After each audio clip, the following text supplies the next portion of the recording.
High বন্ধুরা, আশা করি তোমরা সবাই ভালো আছো। আমি অনেক ভালো আছি। আজ হচ্ছে পঞ্চমী। আজকে একটু রাত করেই ঠাকুর দেখতে বেরোলাম। আজকে শুধু ভাবলাম একটু মৌদি যাব, একটু আমাদের আশেপাশটাই ঘুরবো।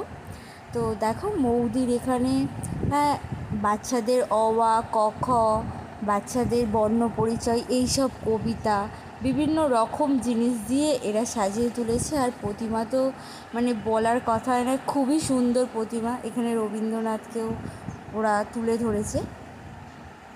আর কি বলবো, খুবই সুন্দর করেছে। যারা যারা আমার ভিডিওটা দেখে থাকছো তারা অবশ্যই যেও, খুবই সুন্দর করেছে।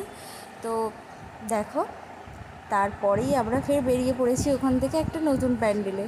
তারপরেই একটা পুজো। ওখানে প্রথমে ঢোকার মুখে গেটটা মানে দারুণ ছিল, দারুণ দেখার মতন গেটটা করেছে। তো তারপরেই দেখো সাইডে ছোটো ছোটো মেলা বসেছে, মেলার মতন দোকানও দিয়েছে।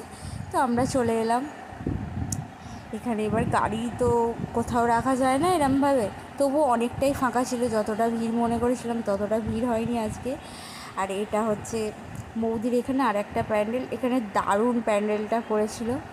ঠিক আছে, বাঁশের যে কাঠি হয় সেই কাঠি হয়তো হবে এটা, সেটা দিয়েই প্যান্ডেলটা করেছিল। দেখো আমি যাচ্ছি ভিতরে, আর প্রতিমা তো মানে দারুণ, না বলা কথার মতন, মানে দারুণ করেছে, খুবই সুন্দর করেছে প্রতিমা। মানে দাঁড়িয়ে দেখতে হবে এরকম। আর এখানে খুবই সুন্দর ছোট ছোট হাতের কাজ করেছে। আর ঝাড়বাতিটাও খুবই মানে সুন্দর ছিল। ফোনে অতটাও বোঝাতে পারছি না, কিন্তু খুবই সুন্দর করেছিল ঝাড়বাতিটা, দেখো। আর প্রতিমা তো মানে খুবই সুন্দর প্রতিমা করেছে।